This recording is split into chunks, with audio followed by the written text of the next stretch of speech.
Hello everyone, this is Priyanka and welcome to Blackboard.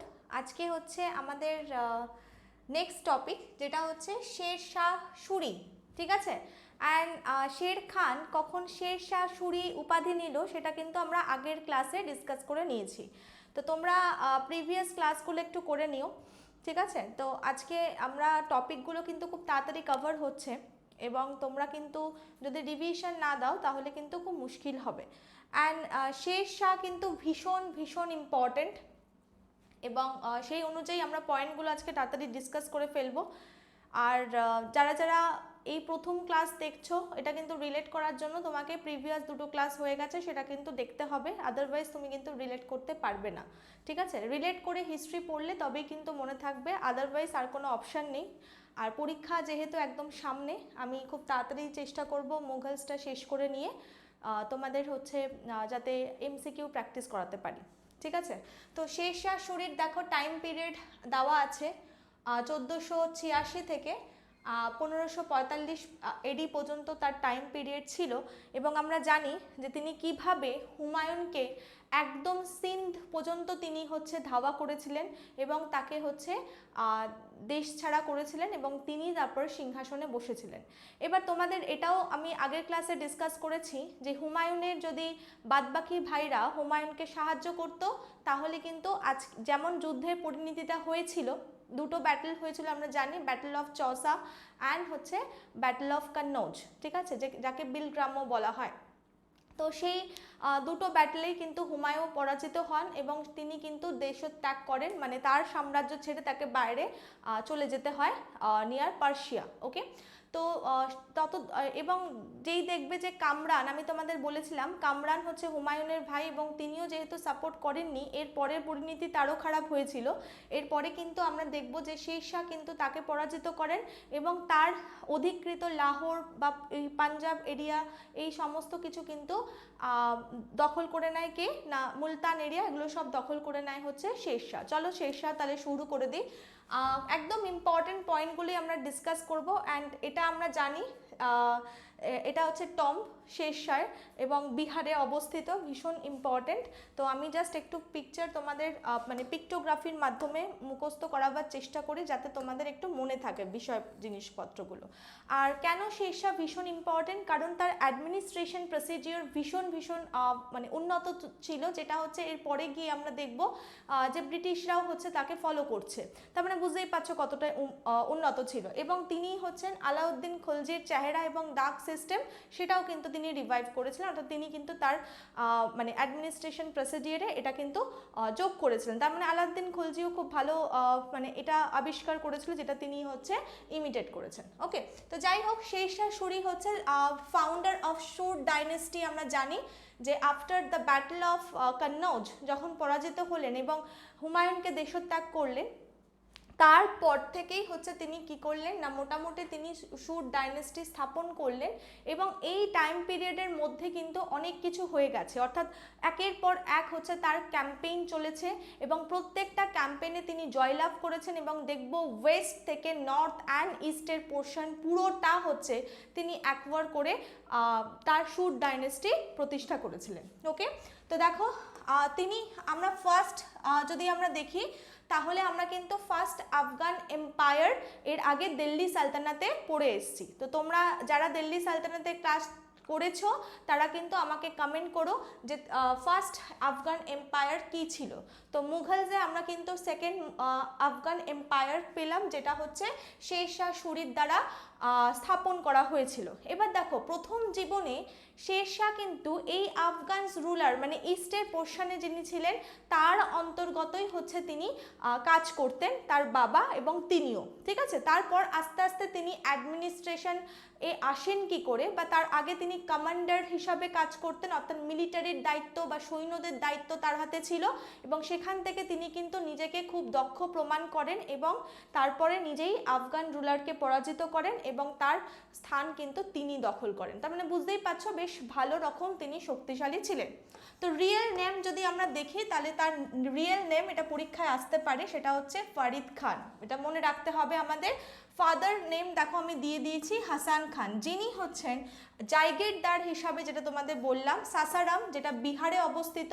হ্যাঁ, তো বিহারের সাসারামে জৌনপুরে হচ্ছে তিনি কি করেন না, জৌনপুরে হচ্ছে তিনি কি হিসাবে না জায়গিরদার হিসাবে কাজ করতেন, এবং তার ছেলেও হচ্ছে এরপরে জায়গিরদার হিসাবেই কাজ করবে, তারপর তিনি হচ্ছে কমান্ডার হবেন মিলিটারি। ওকে, তারপর দেখো লিখেই দিয়েছি earlier served under the Afghan governor of Bihar.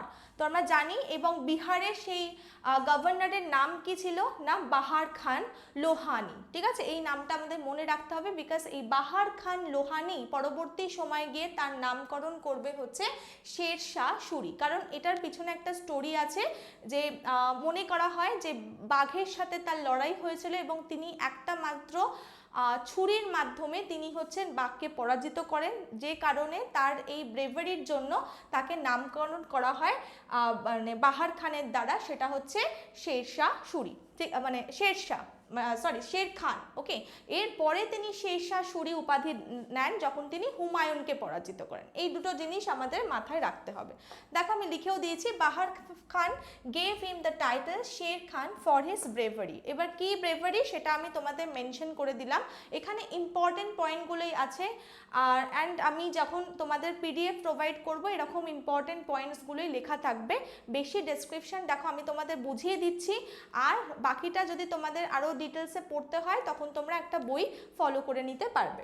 Okay, in battle of, দেখো এখানে আমি লিখে দিয়েছি ইন ব্যাটল অফ সুরাজগড়, ভালো করে দেখতে হবে যে সুরাজগড়ের যুদ্ধে কাকে পরাজিত করেন না সুলতান মাহমুদ শাহ অফ বেঙ্গল। আমরা জানি মাহমুদ শাহর নাম এর আগেও আমরা পড়েছি, তো মাহমুদ শাহ বেঙ্গলকে তিনি কিন্তু সুরাজগড়ের যুদ্ধে পরাজিত করেন, এটা মনে রাখতে হবে। তারপরেই দেখো আস্তে আস্তে তার পাওয়ার কিন্তু বাড়তে থাকে, অর্থাৎ তিনি কি হতে চান আস্তে আস্তে মিলিটারি কমান্ডার হিসাবে কিন্তু তার আস্তে আস্তে কি পদের উন্নতি হতে থাকে। বুঝতে পেরেছো যে কিভাবে তিনি শক্তিশালী হয়ে উঠছেন। চলো পরের পেজে আমরা মুভ করি। আজকে অনেক কিছু রয়েছে এনার ব্যাপারে, খুবই ইম্পর্ট্যান্ট একজন ব্যক্তি, তো তার জন্য তার কার্যকলাপও বেশ উন্নত ছিল, তো সেগুলো যখন উন্নত হয়ে যায় আমাদেরও কিন্তু একটু পড়তে বেশি হয় তাদের ব্যাপারে। এবার দেখো আমি ব্যাটল বলে একটা হচ্ছে তোমাদের হেডলাইন করে দিয়েছি, দ্যাট মিনস তিনি জীবনে অনেকগুলো ব্যাটল লড়েছেন এবং তার শেষ ব্যাটল কি, শেষ ব্যাটলে তিনি কিভাবে মারা গেলেন আনফর্চুনেটলি, সেটাও আমরা দেখব।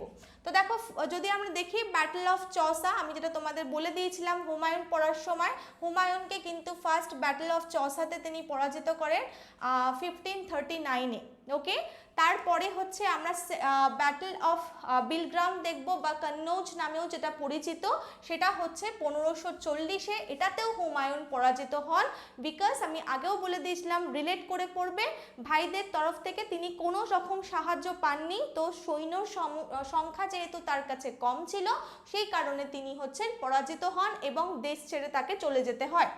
তো ইন 1541 তিনি হচ্ছেন দেখো কামরানকে পরাজিত করে। এই যে বলেছিলাম কামরান হচ্ছে কিন্তু হুমায়ুনের ভাই, যার আন্ডারে হচ্ছে আমি ম্যাপের সাহায্যে তোমাদের দেখিয়ে দিয়েছিলাম যে নর্থ ওয়েস্টার্ন ফ্রন্টিয়ারের হচ্ছে দায়িত্বে ছিলেন কে, কামরান হুমায়ুন থাকার সময়কালে, এবং কামরানের কাছে যখন হুমায়ুন সাহায্য চেয়েছিল ব্যাটল অফ কন্নৌজে, তিনি কিন্তু সাহায্য না করে ওখানে পালিয়ে গেছিল।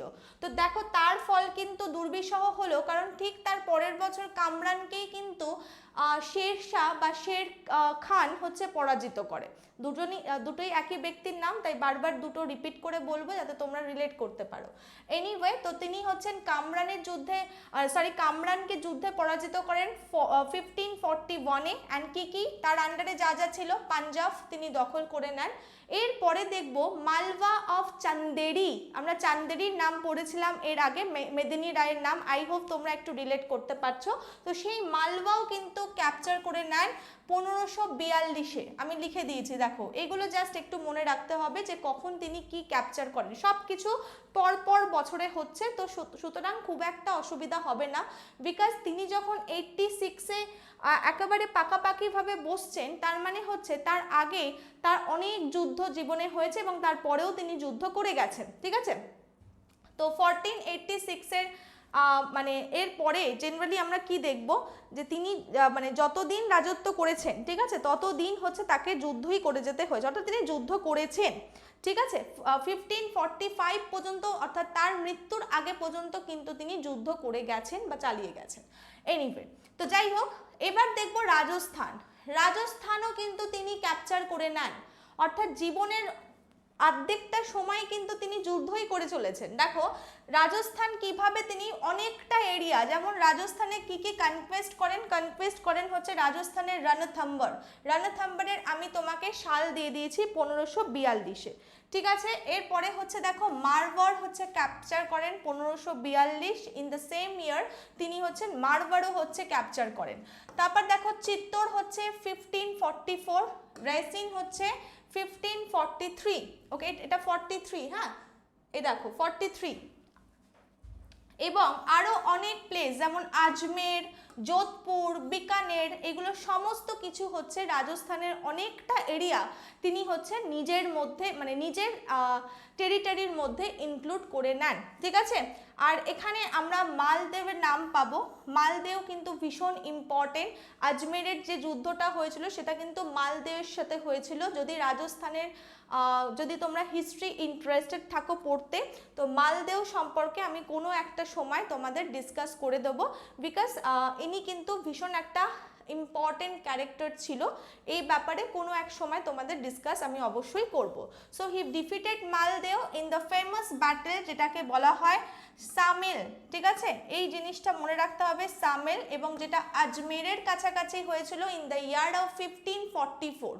তাহলে বুঝতেই পারছো পর পর কিন্তু তিনি একটা বছরও বসে থাকেননি, যেটা যেই সময় আমরা হুমায়ুনকে দেখেছিলাম যে তিনি কিছুটা সময় হচ্ছে ব্যতীত করেছিলেন বা কিছুটা সময় তিনি ডিস্টার্ব ছিলেন, অন্যান্য স্থাপত্য বা ভাস্কর্যতে তিনি মনোনিবেশ করেছিলেন। তো সেই সময়টা কিন্তু এখানে আমরা দেখব না যে শের খান বা শের শাহ সুরিকে নষ্ট করতে তিনি কিন্তু পরপর সমস্ত জিনিস বা তার ক্যাম্পেইন কিন্তু তিনি চালিয়ে গেছেন।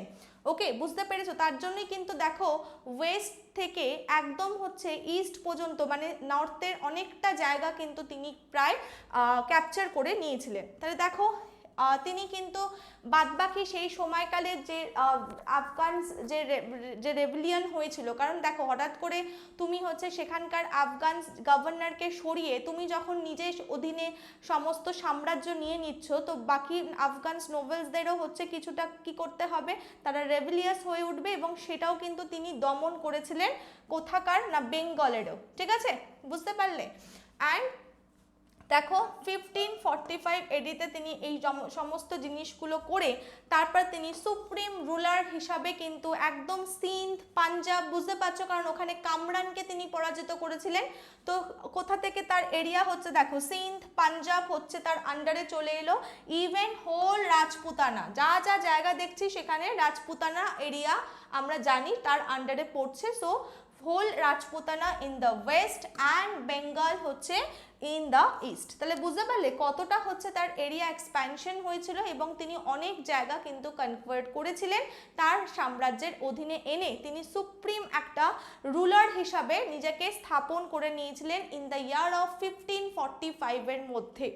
লাস্ট তার জীবনের যদি ব্যাটল দেখি সেম ইয়ার, সেটা হচ্ছে কালিঞ্জারের যুদ্ধ, ঠিক আছে, এটা খুব ইম্পর্টেন্ট, এটা পরীক্ষায় প্রায় সময় দেয় যে কোন যুদ্ধে হচ্ছে তিনি পরাজিত হয়ে, মানে সরি পরাজিত না, তিনি মারা গেছিলেন আনফর্চুনেটলি, মানে একটা আকস্মিক তার ডেট হয়েছিল, অ্যাক্সিডেন্টাল ডেট বলতে পারো, বিকজ তিনি এই যুদ্ধ করার সময় অর্থাৎ battle of Kalinjar in the same year অর্থাৎ 1545-এ সেখানে হচ্ছে গান পাউডারের এক্সপ্লোশন হয়ে গেছিল প্রচুর পরিমাণে, এবং যার কারণে সেই অ্যাক্সিডেন্টাল এক্সপ্লোশনের কারণে তিনি মারা যান, ঠিক আছে, বুঝতে পারলে।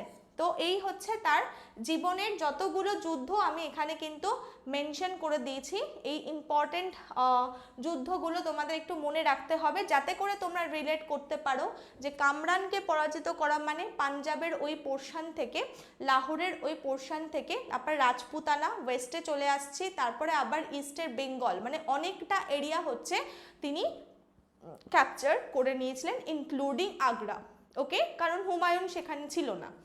চলো ব্যাটল আমরা দেখে নিলাম। এরপরে আমরা মুভ করছি একটু দেখে নিই যে আর কি হচ্ছে তিনি অ্যাডমিনিস্ট্রেশন প্রসিজিওরও তো ছিল। তো তার আগে দেখো কি বলা হয়েছে যখন তিনি মারা গেলেন, ওকে, অর্থাৎ যখন হচ্ছে শেরশাহ মারা গেলেন তখন নিশ্চয়ই আমরা জানি যে শেরশাহ মারা যাওয়ার পরে একটা অরাজকতা, যখনই দেখবে একটা শক্তিশালী রাজা মারা যায় তখনই হচ্ছে একটা অরাজকতার সৃষ্টি হয়, কারণ তার পরের যারা ডিসেন্ডার্স থাকে তারা কিন্তু খুব একটা কি হয় না, তার হচ্ছে বংশধররা বা তার ছেলে বা তার ভাইরা অতটাও শক্তিশালী হয়ে ওঠে না, একটা অরাজকতার সৃষ্টি হয়। এবং এত বড় সাম্রাজ্য মানেও যখনই দেখবে রাজা মারা গেছে তখনই কি করবে না, প্রত্যেকটা মানে যেসব জায়গাগুলো দখল করা হয়েছে প্রত্যেকে তখন নিজেকে স্বাধীন বলে ঘোষণা করে নেবে এবং আরও রেবেলিয়ন ছড়াবে। ওকে, তো সেটাই হবে। দেখো তার মৃত্যুর পর হচ্ছে ইসলাম খান, যাকে বলা হয় জালাল খান, যাকে বলা হয় ইসলাম শাহ, ঠিক আছে, তিনি হচ্ছেন কি হবে না, তিনি কিন্তু সিংহাসনে বসবেন এবং বসার পরে কিন্তু তাকেও প্রচুর হচ্ছে কনফ্লিক্ট ফেস করতে হবে। কাদের না, তার ভাই হচ্ছে আদিল খান, আদিল খানের তরফ থেকে প্রচুর তার কনফ্লিক্ট তাকে সহ্য করতে হবে এবং মেনি আফগান নোবেলস, স্বাভাবিক নোবেলসরা তখন আরও শক্তিশালী হয়ে উঠতে থাকবে, রাজা নেই তো তারা তাদের মনমানি করতে থাকবে এবং তার ভাই আদিল খানও হচ্ছে তাকে কি করবে, প্রচুর হচ্ছে ডিস্টার্ব করবে। তো তিনিও কিন্তু খুব ভালোভাবে শাসন কার্য চালাতে পারেননি। তো তিনি মারা যাবেন কবে না 1553-তে। তাহলে 1553-তে হচ্ছে ডেট হবে কার না জালাল খান বা ইসলাম শাহের, ঠিক আছে। অ্যান্ড সুর যে ডোমেইন থাকবে আস্তে আস্তে বুঝতেই পারছো যখন মারা যাচ্ছে আস্তে আস্তে ডিসইন্টিগ্রেট হতে শুরু করবে। সুর ডোমেইন মানে যেগুলো হচ্ছে নিয়ে হচ্ছে সুর মানে এত বড় একটা সাম্রাজ্য ছিল সেটাও ভেঙে ভেঙে টুকরো হয়ে যা আত্মীয় স্বজন আছে তাদের মধ্যে হচ্ছে ভাগ হয়ে যাবে। তাই হয়েছে দেখো, পার্টিশন হয়ে গেছিল, যত রিলেটিভস আছে শেরশাহ সবার মধ্যে ভাগ হয়ে গেছিল জমি, যা যা তিনি অধিকার করেছিলেন সমস্ত সাম্রাজ্য কিন্তু ভাগ হয়ে যেতে থাকে। অ্যান্ড এই যে দেখো সব থেকে ইম্পর্টেন্ট জিনিস, ওখানে দেখছি হুমায়ুন ওয়েট করছেন অ্যান্ড তিনি হচ্ছেন আস্তে আস্তে আসবেন। ওকে, অ্যান্ড এসে কি করবেন, কোন দিক দিয়ে ঢুকবে, এই যে পাঞ্জাবের পোর্শন থেকেই ঢুকবে। তো পাঞ্জাবের পোর্শন থেকে ঢোকার সময় তাকে কাকে ফেস করতে হবে, সিকান্দার সুর, তিনি অতটাও পাওয়ারফুল ছিল না। তো সিকান্দার সুরকে ডিফিট করে হুমায়ুনকে আবার কি দেখব, যে তার হারিয়ে যাওয়া সাম্রাজ্য তিনি কিন্তু কি করছেন না, তিনি কিন্তু ফিরিয়ে আনতে চেষ্টা করবেন এবং তিনি লাভ মানে কি বলে এটাকে সাকসেসফুল হবেন। তো হুমায়ুন, তাহলে বুঝতে পারছো যদি শেরশাহ বেঁচে থাকতো তার মানে হুমায়ুন আর আসার কথা ভাবতেই পারতো না। হুমায়ুন মারা যাওয়ার পরে শেরশাহ মারা যাওয়ার পরে যা হচ্ছে অরাজকতার সৃষ্টি হলো, বা যদি এরিয়া ডিসইন্টিগ্রেট না হয়ে যেত, যদি ইউনিটি বজায় থাকতো বা সেরকম যদি একটা ক্যাপেবল হচ্ছে রাজা পেত সেই সময় সুর ডাইনেস্টি, তাহলে কি হতো না, তাহলে কিন্তু হুমায়ুন আর কিন্তু ফিরতে পারতো না, ঠিক আছে। যেহেতু পাঞ্জাবে হচ্ছে সিকান্দার সুর ছিল, তাকে পরাজিত করে হুমায়ুন ইজিলি আবার কিন্তু তার সাম্রাজ্য, হারিয়ে যাওয়া সাম্রাজ্য তিনি কিন্তু গেইন করতে পারবেন।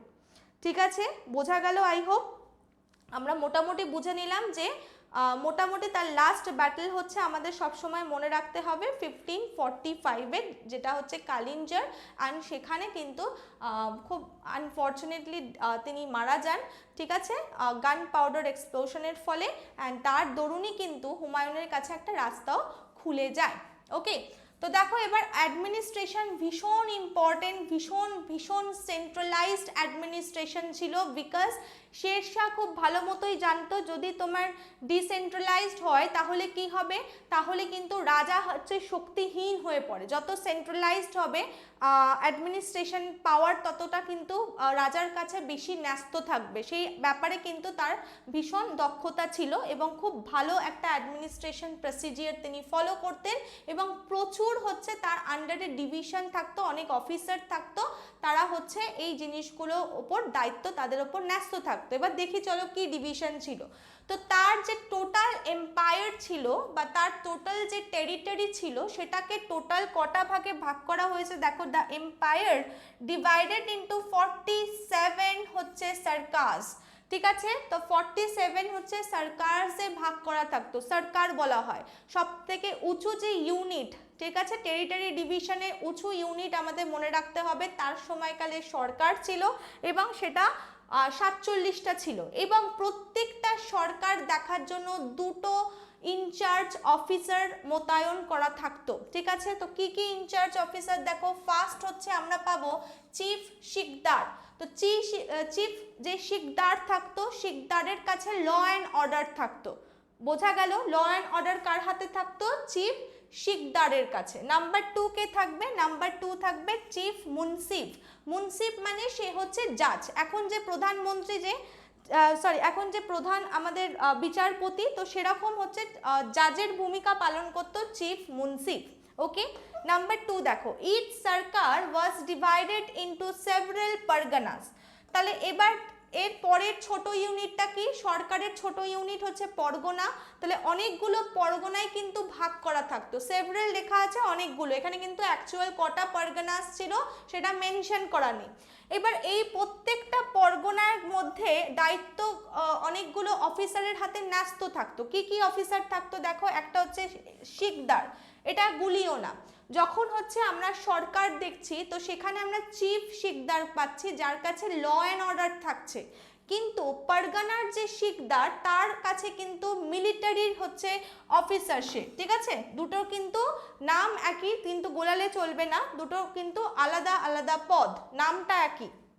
তো মিলিটারি অফিসার পরগনার, সেটাকে শিকদার বলা হচ্ছে। নাম্বার 2 আমরা পাচ্ছি আমিল, যাকে হচ্ছে ল্যান্ড রেভিনিউ। এই ল্যান্ড রেভিনিউ নিয়েও আমরা আসবো, যে তিনি কিন্তু ল্যান্ড রেভিনিউ নিয়েও বেশ মানে ভালো কাজ করেছিলেন। তো যাই হোক, আমিল হচ্ছে ল্যান্ড রেভিনিউ ডিপার্টমেন্টের কাজকর্মগুলো করতে। ঠিক আছে, নাম্বার 3 হচ্ছে ফুতেদার, যাকে বলা হচ্ছে ট্রেজারার, অর্থাৎ যার কাছে এই সম্পত্তি মানে প্রত্যেকটা পরগনাসের মধ্যে কি কি মানে টোটাল ইনকাম হচ্ছে টাকা পয়সা, তো ট্রেজারারের দায়িত্ব হচ্ছে মোটামুটি ফুটেদারের কাছে থাকতো। নাম্বার 4 হচ্ছে আমরা পাবো কারকুনস। কারকুনস হচ্ছে অ্যাকাউন্টেন্ট, যে হচ্ছে হিসাবপত্র রাখবে। ঠিক আছে, বোঝা গেল। তো অ্যাকাউন্টেন্টস আমরা পেলাম কারকুনস, Sikdar, military officer, Amil and ফুটেদার। এই হচ্ছে তার পরগনাসের ডিভিশন। তার মানে যত ছোট ডিভিশন হচ্ছে, তার মানে খুব ভালো মতোই তিনি বুঝতে পেরেছিলেন ছোট ডিভিশনকে ভালো করে মেনটেন করতে হয়। তো সেই দরুন হচ্ছে দেখো 4টে প্রধান অফিসার কিন্তু সেখানে মোতায়েন করা থাকতো। এবার সব থেকে ছোট ইউনিট যদি আমরা পাই টেরিটরি, সেটাকে মৌজা বা ভিলেজ বলা হয়। ঠিক আছে, তো village was the lowest part of administration. Okay, বোঝা গেল। তো 4টে আমরা কিন্তু 3টে আমরা ভাগ পেলাম, একটা হচ্ছে সার্কাস, পরগনাস অ্যান্ড হচ্ছে মৌজা। ওকে, চলো পরের পেজে আমরা মুভ করি। আচ্ছা, এবার দেখো, এই যে যত আমরা দেখলাম যে পার্টগুলোতে ভাগ করা হয়েছে, আমি বললাম একটা সেন্ট্রালাইজড কিন্তু অ্যাডমিনিস্ট্রেশন প্রসিডিওর তিনি ফলো করতেন, বাট তার আন্ডারে প্রচুর হচ্ছে অ্যাডমিনিস্ট্রেটিভ ইউনিটস ছিল, প্রচুর অ্যাডমিনিস্ট্রেটিভ ইউনিটস, এবং সেগুলোকে কি বলা হয়? ইকতাজ। ওকে, প্রচুর অ্যাডমিনিস্ট্রেটিভ ইউনিটস ছিল। ঠিক আছে, এবার গভর্নমেন্ট মানে ওই যে বললাম তোমাদের হাইলি সেন্ট্রালাইজ ছিল উইথ সেভারাল ডিপার্টমেন্টস। তাহলে বুঝতেই পারছো, সেন্ট্রালাইজড কিন্তু গভর্নমেন্ট মানে হচ্ছে সেখানে সমস্ত ক্ষমতা কিন্তু বেশিরভাগ ক্ষমতা রাজার হাতে ন্যস্ত থাকবে, সেন্ট্রালাইজড যত হবে। আর যতই তুমি ক্ষমতা ডিসেন্ট্রালাইজড করে দেবে, তখন কিন্তু আরো কি হয় না, যাদের হাতে বেশি ক্ষমতা চলে যাচ্ছে তারাই কিন্তু পরে গিয়ে কি হবে, নিজেকে আস্তে আস্তে রাজার থেকে আলাদা করে নিজেকে কি বলবে, স্বাধীন, আমি স্বাধীন এবং আমি আমার রাজ্যের রাজা। বুঝতে পারলে? তো এই ব্যাপারটা কিন্তু শেরশাহ জানতেন। তো যার দরুন তিনি কিন্তু তার গভর্নমেন্টকে সেন্ট্রালাইজড করেছিলেন, কিন্তু তার মধ্যে সেভারাল ডিপার্টমেন্টস, প্রচুর ডিপার্টমেন্টসে তিনি ভাগ করে দিয়েছিলেন, যাতে করে ভালোভাবে কাজকর্মগুলো সম্পূর্ণ করা যায়। কারণ এরিয়া অনেকটা বড়, সেটার যদি রক্ষণাবেক্ষণ করতে হয় তোমাকে ডিপার্টমেন্টস বাড়াতে হবে। তাহলে বুঝতেই পারছো কতটা তিনি ভালোভাবে একটা প্রসিজিয়ার ফলো করতেন। So the king was assisted, এটা খুব ইম্পর্টেন্ট, যে রাজাকেও 4টে মিনিস্টার কিন্তু অ্যাসিস্ট করতো যে কি করা উচিত কি করা উচিত নয়। তো তার জন্য কিন্তু 4টে প্রধান তার মিনিস্টার ছিল। তো নামগুলো আমরা একটু দেখে নেব। একটা হচ্ছে দিওয়ানি ওয়াজিরাত। ঠিক আছে, তো ইনি কি করতেন না, ইনচার্জ অফ আর্মি। ঠিক আছে, আর্মির ইনচার্জ ছিলেন।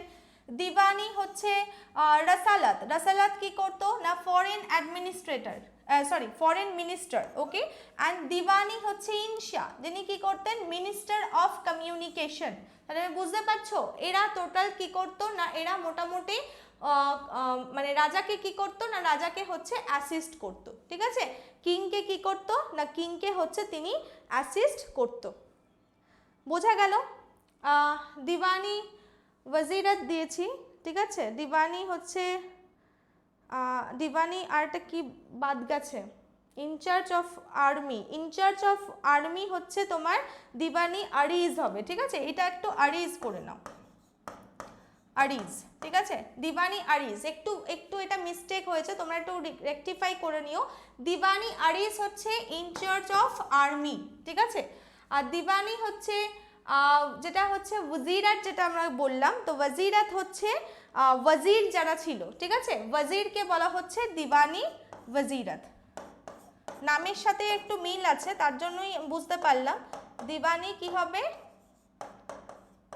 ওয়াজিরাত, ঠিক আছে। তো এটা হচ্ছে ওয়াজির, ওয়াজিরাত, দিবানি ওয়াজিরাত হচ্ছে ওয়াজিরের সাথে রিলেটেড, ঠিক আছে। তাদেরকে ওয়াজির বলা হয়, অর্থাৎ রেভিনিউ অ্যান্ড ফিনান্সের দায়িত্ব যার কাছে থাকতো। আমি লিখে দেখছি, রেভিনিউ অ্যান্ড ফিনান্সের ব্যাপারে হচ্ছে, ফিনান্সের ব্যাপারে হচ্ছে কি করতো না রাজাকে হচ্ছে সলা পরামর্শ করতো বা রাজাকে হচ্ছে তিনি অ্যাসিস্ট করতো। Got my point. তো এটা হচ্ছে দিবানি ওয়াজিরাতের কাজ, মানে ওয়াজির, ওয়াজিরদের একসাথে বলা হতো দিবানি ওয়াজিরাত, যিনি হচ্ছেন রেভিনিউ, তারপর হচ্ছে ফিনান্স, এই ব্যাপারে হচ্ছে রাজাকে অ্যাসিস্ট করতো। আর দিবানি আরিজ হচ্ছে, যেটা আমি লিখলাম, আরিজ হচ্ছে ইনচার্জ অফ দ্য আর্মি। আরিজ আর্মি এর সাথে রিলেটেড, ঠিক আছে। এটা একটু মিস্টেক হয়ে গেছে, এটা দেখে নিও। আর দিবানি রাসালাত হচ্ছে কি না ফরেন মিনিস্টার, ঠিক আছে। এই যে চারটে টোটাল প্রধান ভাগ দেখলে, এই চারজন হচ্ছে রাজাকে অ্যাসিস্ট করতো, ঠিক আছে। ক্লিয়ার। তাহলে মোটামুটি আমরা অ্যাডমিনিস্ট্রেটিভ প্রসিজিওর কিন্তু ভালোভাবে দেখে নিলাম। ইউনিটস, প্রচুর অ্যাডমিনিস্ট্রেটিভ ইউনিটস ছিল, সেগুলোকে ইকতাস বলা হচ্ছে। মেইন টেরিটরিকে হচ্ছে তিনি প্রধান তিনটে ভাগে ভাগ করেছিলেন। প্রথমে আমরা সার্কাস পাবো, দেন পারগানাস। সার্কাসের হচ্ছে সংখ্যা 47, দেন পারগানাস, অ্যান্ড তারপরে আমরা গ্রাম পাচ্ছি। এবং প্রত্যেকটা ভাগে হচ্ছে অনেক ইনচার্জ, অফিসার ইনচার্জ মোতায়েন করা আছে, ঠিক আছে। তো সেগুলো আমরা একবার রিক্যাপচুলেট করে নিলাম। অ্যান্ড এখানে কিংকে হচ্ছে অ্যাসিস্ট করতো চারজন প্রধান মিনিস্টার, যার মধ্যে দিবানি আরিজ, যিনি হচ্ছেন ইনচার্জ অফ দ্য আর্মি। দেন আমরা দিবানি ওয়াজিরাত পাচ্ছি, মানে ওয়াজিরদের নিয়ে গঠিত। ওয়াজিরের কাজ মোটামুটি কি ছিল, রেভিনিউ আর ফিনান্সের ব্যাপারে রাজাকে অ্যাসিস্ট করা। দেন আমরা দিবানি রাসালাত পাচ্ছি, ফরেন মিনিস্টার, অ্যান্ড হচ্ছে দিবানি ইনসা, মিনিস্টার অফ কমিউনিকেশন। ক্লিয়ার। চলো পরের পেজে আমরা মুভ করি। এবার দেখো ল্যান্ড অ্যান্ড রেভিনিউ, যেটা তোমাদের বললাম যে সেটা খুব ইম্পর্টেন্ট। ল্যান্ড অ্যান্ড রেভিনিউতেও কিন্তু তিনি বেশ ভালো মনোযোগ দিয়েছিলেন যে কিভাবে এটা উন্নত করা যায়, ঠিক আছে। দেখো খুব ওয়েল অর্গানাইজ ছিল, এবং বেশিরভাগ হচ্ছে দেখো অফিস মানে যে অফিসারদের নিয়োগ করা হয়েছে, মানে অফিসিয়াল ইনচার্জ যারা ছিল, তারা মোটামুটি এই রেভিনিউকে রেকর্ড করতেন, ঠিক আছে। তো কারা এই অফিসার ইনচার্জ ছিলেন? প্রধান দুজন, একজন হচ্ছে আমিলস আর একজন হচ্ছে কি কানুনগো। তো এরা দুজন মিলে কি করতো না, এরা দুজন হচ্ছে দুজনের হাতে দায়িত্ব ন্যস্ত থাকতে, যত হচ্ছে কি রেভিনিউ, ল্যান্ড রেভিনিউর রেকর্ডটা এরা দুজন অফিসার ইনচার্জ হচ্ছে রাখবে। ভীষণ ওয়েল অর্গানাইজড কিন্তু ল্যান্ড রেভিনিউ যে ডিপার্টমেন্ট ছিল বা ল্যান্ড রেভিনিউ অ্যাডমিনিস্ট্রেশন বলো, ভেরি ভেরি ওয়েল অর্গানাইজড ছিল, ঠিক আছে। বোঝা গেল। তো সেই জন্য কিন্তু তিনি ভীষণ ইম্পর্টেন্ট হয়ে যায়। আর তিনি কি করেছিলেন, ফার্স্ট টাইম তিনি একটা রাজা যিনি কি করেছিলেন না ফার্স্ট টাইম ইন্ট্রোডিউস করেছিলেন কি না স্কেডিউল অফ মানে ক্রপ রেটস, যেটাকে রে বলা হয়। তো এই স্কেডিউলটা কেন করা হয়, তার তিনি জানতেন যে প্রত্যেক মাসে কিন্তু সমান পরিমাণ শস্য উৎপাদন হয় না। তো সেই স্কেডিউলটা এই জন্য হচ্ছে রেডি করা, যাতে এরকম কি ধ্যান ধারণা রাখা হয় যে ধরো কোনো মাসে ফসল বেশি উৎপন্ন হয় কোনো একটা সিজনে, আর কোনো সিজনের বছরে কি হয় ফসল কম উৎপন্ন হয়। তো প্রত্যেকটার জন্য হচ্ছে স্কেডিউল মেনটেন থাকতো ক্রপ রেট বা শস্য রেটের। এটা ভীষণ ইম্পর্টেন্ট জিনিস যেটা তিনি ভেবেছিলেন প্রথম। ঠিক আছে, আর কি করেছিলেন, improved land revenue system by adopting, কি করেছিলেন, জাফতি হারসাল, ঠিক আছে, অর্থাৎ ল্যান্ড অ্যাসেসমেন্ট করা। ভীষণ ইম্পর্টেন্ট জিনিস, দেখো ল্যান্ড অ্যাসেসমেন্টও তোমাকে করতে হবে, তো সেটার গুরুত্ব কিন্তু তিনি বুঝতে পেরেছিলেন। দেখো জাফতি হারসাল মানে এভরি ইয়ার, আর হচ্ছে কি জাফতি মানে ল্যান্ড অ্যাসেসমেন্ট, মনে রাখা খুব ইজি। তো ল্যান্ড অ্যাসেসমেন্ট এভরি ইয়ার হচ্ছে তিনি কিন্তু শুরু করেছিলেন, ঠিক আছে, যাতে করে ল্যান্ড রেভিনিউ সিস্টেমকে আরো উন্নত করা যায়। ঠিক আছে, বোঝা গেল? তো সেটা তিনি কিন্তু ইমপ্রুভ করেছিলেন। আর কি করেছিলেন না, কতটা জমি হচ্ছে শস্য উৎপাদন করতে কেপেবল, ঠিক আছে, কতটা কাল্টিভেশন প্রসিজিওর জমিতে প্রডিউস করা যায় বা করানো যায়, তো সেই হিসাবে কিন্তু তিনি কি করেছিলেন না, ল্যান্ডসকে হচ্ছে তিনি অনেকটা ভাগে মানে 3টে ভাগে তিনি ভাগ করেছিলেন। ভাবো যে চাষযোগ্য জমি কোনটা, সেই হিসাবে কিন্তু ল্যান্ডসকে 3টে ভাগে, মানে একটা good lands, middle lands and bad lands, তাহলে দেখো 3টে ভাগে কিন্তু তিনি কি করেছিলেন না, প্রত্যেকটা ল্যান্ডসকে হচ্ছে তিনি ভাগ করেছিলেন। তাহলে ভীষণ ইম্পর্টেন্ট ল্যান্ড রেভিনিউ সিস্টেম, বুঝতে পারছো তার কতটা উন্নত ছিল। দেন দেখো তিনি কি করেছিলেন, যে টোটাল যে উৎপন্ন হচ্ছে, ঠিক আছে, তাতে স্টেট শেয়ার কত থাকবে, 1/3। ভীষণ ইম্পর্টেন্ট, এটা মনে রেখো যে যত মানে টোটাল ল্যান্ড রেভিনিউ প্রডিউস হচ্ছে তার 1/3 হচ্ছে কি থাকবে না, স্টেট শেয়ার থাকবে। ভীষণ ইম্পর্টেন্ট 1/3, এটা মনে রেখো। অ্যান্ড সেটা হচ্ছে পে করতে হবে কিসে না, সেটা তোমাকে ক্যাশে পে করতে হবে, অথবা তুমি যে শস্য উৎপন্ন করছো সেই শস্য তোমাকে দিতে হবে। তাহলে দুটো তোমার কাছে পেমেন্টের অপশন ছিল, কি নয় ক্যাশ না হলে ক্রপ। ঠিক আছে, বোঝা গেল? তারপরে দেখো ল্যান্ডকে মেজার করার জন্য সিকান্দারি গজ তিনি ব্যবহার করতেন, তো সেটাকে কি বলা হয়, সিকান্দারি গজ। এটাকে তিনি ল্যান্ড মেজারমেন্টের জন্য তিনি ইউজ করতেন। এবার দেখো তিনি আরও একটা ইম্পর্টেন্ট জিনিস করেন, যেটা হচ্ছে প্রত্যেকটা চাষিকে যে জমি দেওয়া হচ্ছে তাতে দুটো হচ্ছে তিনি কি করেন, ডকুমেন্টস ইন্ট্রোডিউস করেন। কি, একটা হচ্ছে পাট্টা, অর্থাৎ কত অ্যামাউন্ট করে কি করতে হবে, ইচ পিজেন্ট বা পিজেন্টকে আমরা কি জানি, কৃষককে পে করতে হবে। পাট্টার মধ্যে এটা লেখা থাকতো যে কতটা অ্যামাউন্ট কি করতে হবে, পিজেন্টকে পে করতে হবে, পিজেন্ট হ্যাড টু পে। ওকে, তো সেটা কোথায় লেখা থাকতো, সেটা হচ্ছে পাট্টাতে লেখা থাকতো। আর একটা কি, কুবিলিয়াত, ঠিক আছে, কাবুলিয়াতে কি থাকতো না, ডিড অফ এগ্রিমেন্ট। এই যে এগ্রিমেন্ট হলো পিজেন্ট এবং হচ্ছে ইনডাইরেক্টলি রাজার সাথে, ঠিক আছে, তো সেটার হচ্ছে একটা কি থাকতো, এগ্রিমেন্ট থাকতো, তাকে কাবুলিয়াত বলা হতো। অর্থাৎ পাট্টা এবং কাবুলিয়াত তিনি কিন্তু প্রচলন করেন ল্যান্ড রেভিনিউ সিস্টেমে। ভীষণ ইম্পর্টেন্ট, এই পয়েন্টগুলো কিন্তু মনে রাখতে হবে।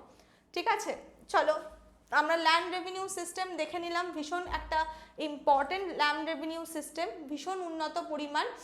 এবার হচ্ছে তিনি কয়েন্স এবং রোডসও কিছু করেন, তো সেটাও আমরা একটু দেখব।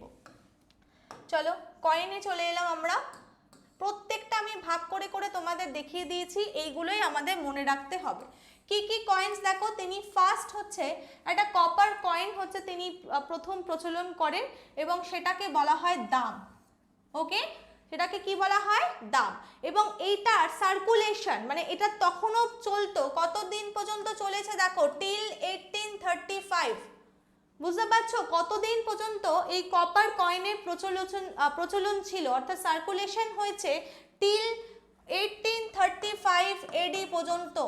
বুঝতে পারলে? তাহলে দাম নামক কপার কয়েন কে আবিষ্কার বা কে প্রচলন করে, তখন কিন্তু বলতে হবে তোমাদের শেরশাহ সুরি।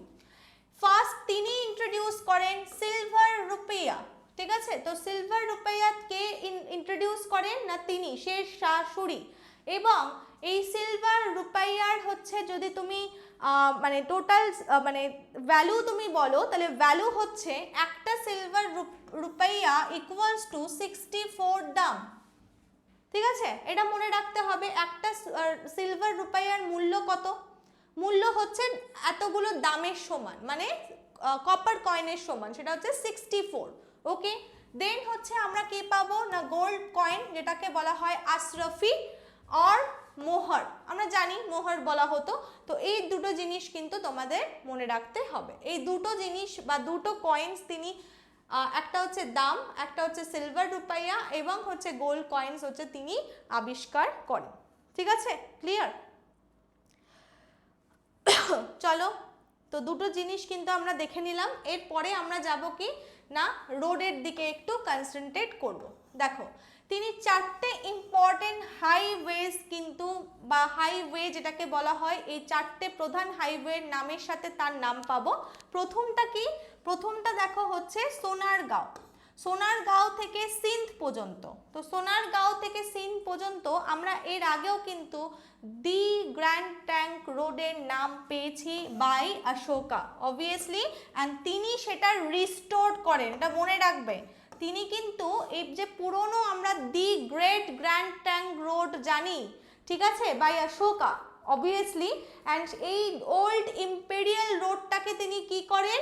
তিনি রিস্টোর করেন। ভালো করে এটা শুনে নাও, তিনি রিস্টোর করেন। আর কি রিস্টোর করেন? তিনি রিস্টোর করেন হচ্ছে উত্তর পথ থেকে উত্তর পথ, যেটা কাকে কাকে হচ্ছে কানেক্ট করতো, আমরা এর আগেও পড়েছি, যেটা কানেক্ট করতো হচ্ছে তাম্রলিপ্তি মানে বাংলা থেকে পুরুষপুর। ঠিক আছে, পুরুষপুর এখন যেটাকে কি বলা হয় না পেশওয়া। ঠিক আছে, তো পেশাওয়ার পর্যন্ত বেঙ্গল থেকে পেশাওয়ার পর্যন্ত অর্থাৎ তাম্রলিপ্তি থেকে পুরুষপুর পর্যন্ত যে রাস্তা অর্থাৎ উত্তর পথ যেটাকে বলা হয়, তো এই উত্তর পথকে হচ্ছে তিনি আবার রিস্টোর করেন। তো রিস্টোর দুটো জিনিস করেন, এটা কিন্তু মাথায় রাখতে হবে। একটা হচ্ছে ইম্পেরিয়াল, যেটা সব থেকে the imperial road, old road সব থেকে, যেটা হচ্ছে the grand trunk road by Ashoka আমরা জানি, তো সেটাকে তিনি রিস্টোর করেন। আর হচ্ছে উত্তর পথ, যেটা হচ্ছে তাম্রলিপ্তি থেকে পুরুষপুর পর্যন্ত, এই দুটো জিনিস হচ্ছে দুটো রোডকে তিনি রিস্টোর করেন। দেন হচ্ছে দেখো আগ্রা টু বহরমপুর এই পর্যন্ত একটা তিনি হাইওয়ে তিনি গঠন করেন। ঠিক আছে, আর কি পাবো? Jodhpur to Chittor and Lahore to Multan. তার মানে দেখো প্রত্যেকটা যাতে তার মানে টেরিটরি পুরোটার সাথে যাতে তার কমিউনিকেশন খুব ভালো থাকে। ঠিক আছে, কোথায় কি খবর হচ্ছে রাজার কাছে যেন ঠিকঠাকভাবে পৌঁছায় বা তার সাথে যেন তার কানেকশন বজায় থাকে, তার জন্য তিনি রোডের ওপরেও কিন্তু কনসেন্ট্রেশন করেছেন, যার দরুন আমরা এই ফলগুলো দেখতে পাই। তাহলে বুঝতেই পারছো তিনি কিন্তু নো ডাউট খুব একটা ভালো রাজা ছিলেন সেই সময়কালের। ওকে, চলো আমরা পরের পেজে মুভ করি।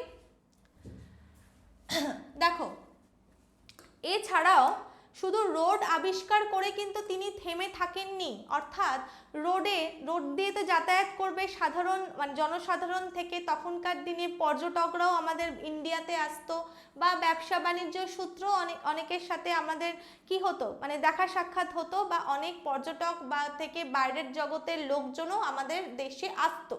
তো সেই বাইরের দেশের সাথে কানেকশন করার জন্য তিনি যে রোডটা তৈরি করেছিলেন, রোডটা তো সবাই ইউজ করবেন, তো সেই কথাটা মাথায় রেখে ইভেন পিজেন্ট যারা কৃষক যারা তারাও তো তাদের মালপত্র বিক্রি করতে নিশ্চয়ই এই রোডগুলো ব্যবহার করবে, তাদের কথা ভেবে তিনি কিন্তু রোডে কি তৈরি করেছিলেন না সারাই বলা হয় বা সারাইস রেস্ট হাউস যেটাকে বলা হয়, যেটা হচ্ছে ফর্টিফাইড করা থাকতো লজিং দিয়ে বা ইন দিয়ে, যেখানে তুমি জেনারেলি থাকতে পারবে, রাত কাটাতে পারবে। বুঝতে পারলে? তাহলে এত কিছু তিনি ভেবেছিলেন, এবং সেটার ডিস্টেন্স কি ছিল না প্রতি 8 কিলোমিটার ডিস্টেন্স, যে রোডগুলোর কথা বলা হলো হাইওয়েজের কথা বলা হলো, প্রতি 8 কিলোমিটার ডিস্টেন্সে তুমি এরকম সরাইস খুঁজে পেতে, মানে এতটাই সুন্দর ছিল। এবং সেখানে সেভারাল ওয়াচম্যান গার্ড করে রাখা হতো, যাতে করে সেখানে যারা পর্যটকরা বা বাইরের দেশের লোকজন যারা আসছে বা কৃষকরা সাধারণ জনসাধারণের যাতে মানে যে জিনিসপত্র সেগুলো যাতে লুটপাট না হয়ে যায়, বোঝা গেল? মানে তিনি এতটাও কিন্তু খুব ভালো একটা শাসন যাকে বলা হয়, পুরো সুন্দর একটা অ্যাডমিনিস্ট্রেশন প্রসিডিওর তিনি কিন্তু ফলো করতেন, এবং তিনি সাধারণ মানুষজনের প্রতিও দেখো কতটা দরদি ছিলেন বা তাদের কথাও ভাবতেন, যার কারণে এই সরাইগুলো তৈরি করা। ঠিক আছে, তারপরে দেখো ইন্ট্রোডিউস দ্য নিউ সার্ভিস, যেটাকে বলা হয় ডাক চৌকি। খুব ইম্পর্টেন্ট, ডাক ব্যবস্থা কিন্তু তিনি শুরু করেছিলেন। ক্লিয়ার? তারপর দেখো the military administration was also efficiently reorganized and Sher Shah revived, এই যে বলেছিলাম আলাউদ্দিনের চেহারা অ্যান্ড ডাক সিস্টেম তিনি কিন্তু আবার রিভাইভড করেছিলেন।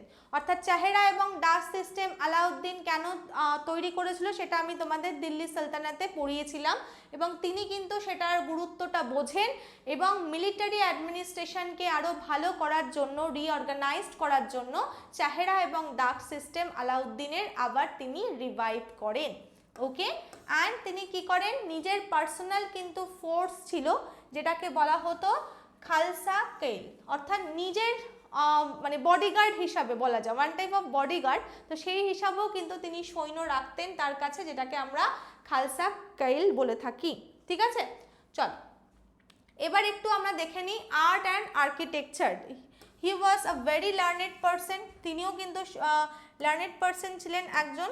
ওকে, চলো তিনি কি করেছেন দেখে নিই একটু, কি কি স্থাপন করেছেন। দেখো, হি বিল্ট নিউ সিটি, যেটাকে বলা হয় ভেড়া, যেটা পাকিস্তানে এখন। ওকে, এটা কবে তিনি স্থাপন করেন না 1545-এ, এবং সেই ভেড়ার মধ্যেই কিন্তু তার কি থাকবে না শের শাহ সুরি মসজিদ। ঠিক আছে, এটা কিন্তু তিনি বিল্ড করেছিলেন। আরও একটা শের শাহ সুরি মসজিদ আমরা পাবো, যেটা হচ্ছে কোথায় আছে, পাটনাতে। তাহলে দুটো, একটা এখন পাকিস্তানের অন্তর্গত হয়ে গেছে, আর একটা শের শাহ সুরি মসজিদ আমরা দেখতে পাই যেটা এখন পাটনাতে অবস্থিত। এইটা পেলাম। আর কি তিনি বিল্ড করেছেন, দেখো পুরানা কিলা, যেটাকে ওল্ড ফোর্ট বলা হয়, এবং এই পুরানা কিলার মধ্যেই শের মন্ডল তৈরি করা হয়। বুঝতে পারছো শের মন্ডল? এবার রিলেট করো, আমরা যখন হুমায়ুন পড়েছি তখন দেখেছি এই শের মন্ডলে কিন্তু একটা লাইব্রেরি গঠন করেছিল হুমায়ুন, এবং তার সিঁড়ি থেকে পড়ে হুমায়ুনের মৃত্যু হয়েছিল। এই সেই শের মন্ডল, যেটা হচ্ছে কে তৈরি করেছেন না, যেটা হচ্ছে শের শাহ তৈরি করেছিলেন। ওকে, চলো আর কি তিনি দেখো, তিনি হচ্ছেন মিউজিয়ামও তৈরি করেন, সেটা কোথায় না, সেটা হচ্ছে সাসারামে। ঠিক আছে, এবার হচ্ছে দেখো তিনি আর কি কি, দেখো এটা খুব ইম্পর্টেন্ট, এই পয়েন্টটা মনে রেখো যে রোহাতাস ফোর্ট, রোহাতাস ফোর্ট কোথায় মানে আছে, এটা কিন্তু পরীক্ষায় আসে, এটা কিন্তু এখানে নয়, পাকিস্তানে রোহাতাস ফোর্ট, যেটা হচ্ছে এখন ইউনেস্কোর ওয়ার্ল্ড হেরিটেজ সাইটের অন্তর্গত হয়ে গেছে। ঠিক আছে, বোঝা গেল? রোহাতাস ফোর্ট কিন্তু তিনি তৈরি করেন। ওকে, দেখো আমি লিখে দিয়েছি he was a very learned person, and তিনি তার সময়কালে আমরা দুটো হিস্টোরিয়ানসের নাম পাই। এর আগে কিন্তু আমরা যখন রাজপুতানা পড়েছি সেখানে কিন্তু আমি তোমাদের পদ্মাবতের ব্যাপারে কিছু কাহিনী বলেছিলাম। ওকে, অ্যান্ড সেখানে দেখো আমি তোমাদের বলেছিলাম মালিক জয়সি হচ্ছে পরে গিয়ে পদ্মাবত রচনা করে। বুঝতে পারছো? এবং কার সময়কালে, দেখো শের শাহর সময়কালে গিয়ে আমরা দেখব যে পদ্মাবত হচ্ছে জয়সি কমপ্লিট করেন তার সময়কালে। তার মানে বুঝতেই পারছো গল্পটা কিন্তু তিনি তখন নিজের চোখে দেখেননি, তিনি পরে লিখতে শুরু করেছেন, তার মানে গল্পের মধ্যে অবশ্যই গল্প থাকবে। তো সেটাই ছিল পদ্মাবতে। এনিওয়ে, আর কাকে পাবো, আব্বাস খান। ঠিক আছে, আব্বাস খান হচ্ছে তিনি কি লেখেন না তারিকি শের শাহী, এটা মনে রেখো যে তারিকি শের শাহী, এখানে মনে দেখা যাচ্ছে না, আমি এখানে লিখে দিচ্ছি তারিকি শের শাহী। শের শাহী হচ্ছে কে লেখেন না আব্বাস খান সারওয়ানি। ঠিক আছে, এই দুজন হিস্টোরিয়ানসের নাম কিন্তু তোমাদের মনে রাখতে হবে। ওকে, তো চলো আর্ট অ্যান্ড আর্কিটেকচার কিন্তু আমরা মোটামুটি ক্লিয়ার কমপ্লিট করে ফেললাম। ওকে, তো এই পর্যন্তই ছিল। প্রত্যেকটা পয়েন্ট ইম্পর্টেন্ট, আমি যে কটা পয়েন্ট বললাম এখানে art and architecture, coins and road, land revenue administration and তার হচ্ছে ব্যাটল, এগুলো সমস্ত কিছু কিন্তু তোমরা ভালো করে একটু দেখে নিও বা ক্লাসটা ভালো করে শুনে নিও, তাহলে পয়েন্টগুলো তোমাদের মনে থাকবে। অ্যান্ড ইয়েস, অবভিয়াসলি রিলেট করে করে পড়ো, তাহলে তোমাদেরই সুবিধা হবে, গুলিয়ে যাওয়ার বা ভুলে যাওয়ার কোনো চান্স থাকবে না। So that's it, that's all for today. এরপরে আমরা আকবর নিয়ে ডিসকাস করব পরবর্তী ক্লাসে।